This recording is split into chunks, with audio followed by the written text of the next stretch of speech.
Okay, let's take a look at tutorial 1, question 2. Gerald deposits at the end of each year some money.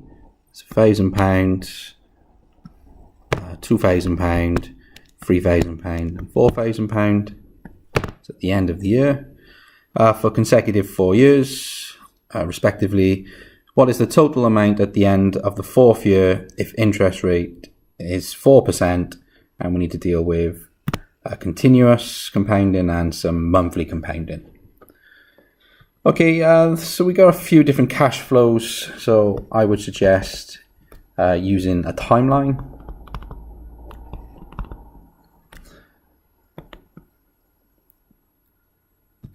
Okay, so we can just get a good idea of the timings, help us with our calculation.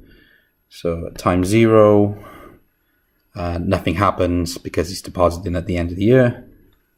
After the first year, there's £1,000 cash flow. The second year, 2,000. Third year, 3,000.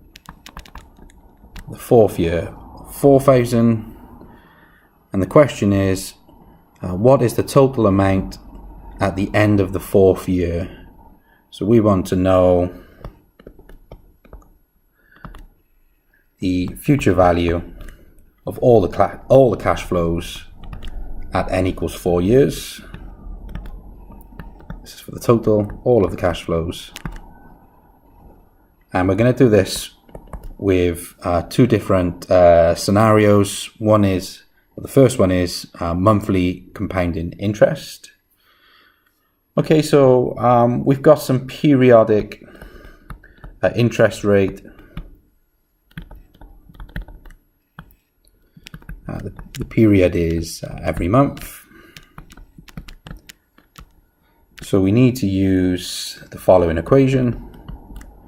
For a single cash flow, the future value at time n is the present value,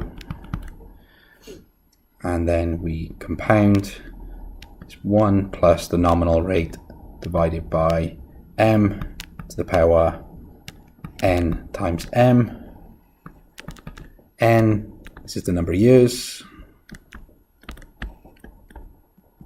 and m is the number of periods per year.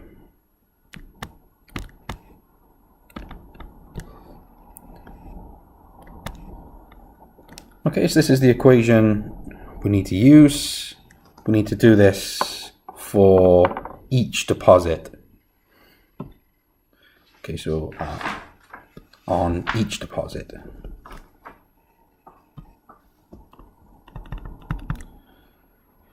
Okay, so let's do it in one step. The total future value, all these cash flows. Let's start with the first one, the £1,000 here. Okay, so how far do we need to compound?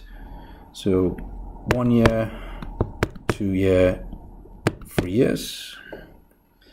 So this £1,000 is going to build interest for 3 years at a nominal rate of 4%. Compounded monthly. So m is 12, n is 3.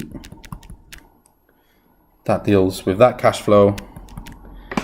Okay, the second cash flow is this £2,000. So this is going to compound for 2 years.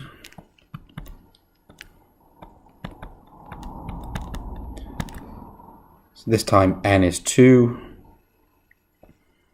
Oops.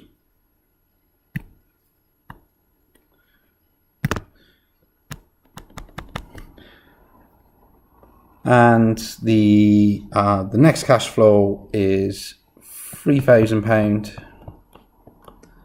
Okay, so the £3,000 is going to compound for just 1 year. This is 1 times 12.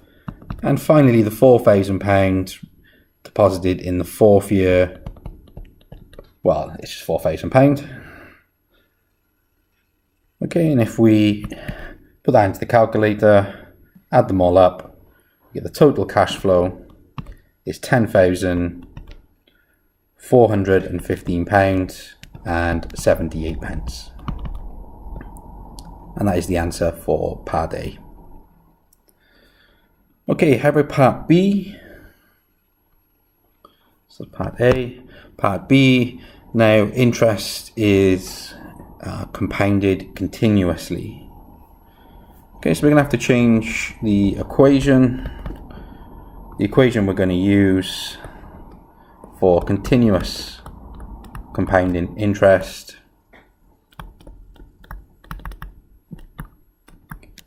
is the future value